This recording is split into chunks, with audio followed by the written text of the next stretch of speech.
Jadi tahun 2021 adalah satu tahun yang penting ya untuk kita mengarah kepada satu universiti yang berkelas dunia. Jadi kita berharap dengan kaedah pemberian imbuhan ya, sama ada dalam bentuk insentif sama ada bonus ke ataupun bukan dalam bentuk keuangan juga, kita berharap ia akan terus mengekalkan ataupun terus menjana kecemerlangan kepada universiti ya. Dan kita berharap kita akan sama tinggilah dengan universiti-universiti lain seperti National Singapore University, NUS yang sekarang berada di kategori 11 dunia. Macam contohnya kita nak kalau boleh berdiri sama tinggi dengan Australian National University pada kedudukan 29. Juga kepada seperti mana Seoul National University ya pada kedudukan 37 dan juga National Taiwan University pada kedudukan 69 dunia. Jadi antara itu kita seharusnya sebagai universiti kebangsaan berdiri sama tinggi dengan mereka dan kita dapat menunjukkan kebolehan ataupun kelebihan-kelebihan kita sebagai universiti yang berkelas dunia. Okey. Satu perkara yang kita raikan pada tahun 2021 adalah untuk kita menjadikan kita panggil performance link compensation ya ataupun imbuhan berdasarkan prestasi. Jadi setiap hasil kerja kita sama ada secara individu ataupun secara berkumpulan ya, kita akan cuba memberikan setiap usaha-usaha prestasi pembudayaan kerja yang berprestasi ini untuk kita sama-sama memperkasakan ya. Maksudnya dengan pemberian imbuhan yang berasaskan prestasi ini dapat membantu PTJ untuk lebih cemerlang lagi ya. Dapat memperkasakan PTJ, dapat lagi kita bagikan, kalau boleh kita bagi dia tanggungjawab ya untuk melaksanakan tugas-tugas. Di samping itu juga dia akan meningkatkan motivasi dan juga produktiviti ya. Dan di samping itu dapat menggalakkan lagi bakat-bakat dari segi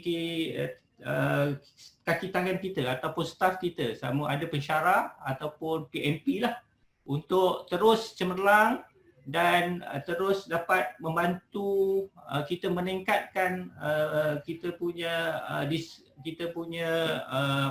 cara kerja kita untuk lebih cemerlang lagi ya. Jadi kaedah yang difikirkan bagi menggalakkan pelaksanaan imbuhan berasaskan prestasi ini adalah melalui kaedah one line budget ya. Jadi secara detailnya nanti kita ceritakan bagaimana one line budget ini boleh membantu kita memberi imbuhan ataupun boleh kita memberi empowerment kepada PTJ ya untuk meningkatkan prestasi mereka agar mereka dapat menghasilkan prestasi kerja yang cemerlang ataupun budaya kerja yang berprestasi tinggi ya. Selepas daripada bicara Naib Chancellor ya pada Mac 2020, kita telah menubuhkan satu pasukan ya yang kita panggilkan projek think tank ya, yang mana diketuai sendiri oleh Bendahari UKM ya, dan juga dikerusikan bersama oleh pendaftar UKM dan juga dibantu oleh pengarah prasarana, pengarah strategik dan juga para akademik ya, dan juga beberapa orang mantan daripada dekan fakulti, termasuk juga pegawai-pegawai daripada Pusat Teknologi Maklumat UKM dan juga daripada kaki tangan dan juga pegawai-pegawai daripada pendaftar dan bendahari sendiri ya. Jadi dengan itu kita telah ditugaskan untuk memikirkan apakah bentuk online budget yang boleh kita bina, yang boleh kita bangunkan dalam kerangka kerja di dalam Universiti Kebangsaan Malaysia ni. Jadi kita telah pun diberi peranan ya. Kita ada TOR-nya, antara lainnya merangka konsep one line budget yang nak dibangunkan. Kemudian kita perlu kenal pasti elemen apa yang berkaitan dan andaian-andaian boleh kita gunakan dalam pengiraan OLB ni. Jadi dalam itu juga kita telah meletakkan satu carta perbatuan ya bagi melaksanakan OLB ni. Jadi untuk fasa 1 kita insya-Allah kita akan sedang dalam tindakan kita untuk tahun 2020 sehingga akhir tahun ni kita telah mengambil 4 PTJ ya, pilihan ya yang untuk kita laksanakan pilot project lah bagi penghijrahan daripada sistem belanjawan yang lama kepada sistem belanjawan yang baru ya. Kemudian perkara yang antara lainnya sebenarnya kita berhasrat supaya one line budget ini dapat menjadi satu kayu pengukur untuk mengesan keberkesanan lah dalam segi pengurusan keuangannya, dari segi pengurusan sumber manusianya dan juga pencapaian prestasi PTJ yang kita gariskan dalam SPPU yang baru ni. Jadi ada sebahagian daripada ketua-ketua PTJ akan dapat pelataan dari segi prestasi KPI yang nak dicapai oleh PTJ ya. Kemudian yang seterusnya adalah menentukan polisi atau garis panduan one line budget ya. Apakah polisi yang boleh diguna pakai? Apakah garis panduan yang sepatutnya dilaksanakan oleh PTJ? Ya, jadi kita tetapkan apa kaedah yang sesuai untuk dilaksanakan di peringkat PTJ.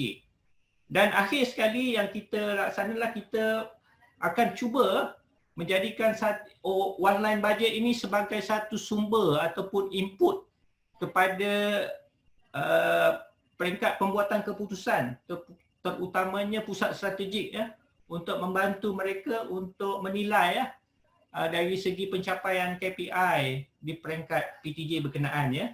Itu adalah salah satu daripada TOR yang kita gariskan oleh yang dan ditetapkan oleh jawatankuasa pemikir ataupun think tank ya berkaitan dengan one line budget ini. Saya teruskan kepada seterusnya ini slide yang berikutnya adalah berkenaan dengan carta perbatuan ya. Jadi di pihak pemikir ataupun jawatankuasa ataupun urustia kita telah pun menetapkan carta perbatuan bagi pelaksanaan one line budget bagi fasa 1 tahun 2020. Jadi dalam ni ada termasuk di dalam program ni adalah penubuhan pasukan lah. Yang tadi kita ada jawatankuasa pemikir dan kemudian kita ada mewujudkan satu kita panggil satu sistem ataupun modul khas bagi permohonan bajet daripada PTJ.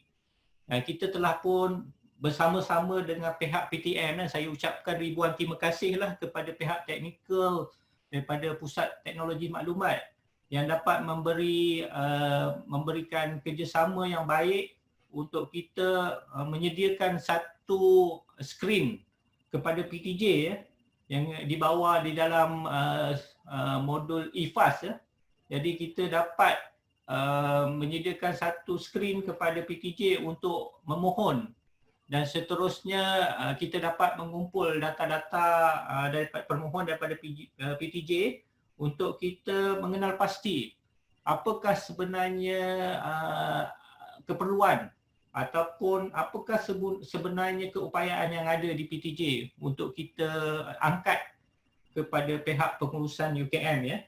Jadi dalam itu juga dalam carta perbatuan ini ada juga pembangunan sistem permohonan bajet dalam IFAS, ada juga sesi penerangan kepada PTJ dan juga kita ada pengumpulan maklumat permohonan bajet PTJ sehingga kepada penyediaan bajet komprehensif tahun 2021 yang merangkumi di semua kita punya entiti yang ada termasuklah di SCTM, termasuklah di UKM Bangi, termasuklah di bawah kumpulan-kumpulan di bawah entiti kita ya, termasuk PKP, JSB dan sebagainya, yang kita angkat insya-Allah pada bulan Disember ni kita akan angkat kepada kelulusan LPU dan seterusnya insya-Allah selepas daripada kelulusan LPU itu kita akan buat agihan semula kepada bajet kepada PTJ sebelum berakhirnya tahun 2020. Itu adalah carta perbatuan yang kita laksanakan ya, dan kita harap jadual ni tidak akan tersasarlah seperti tahun-tahun sebelum ni ya.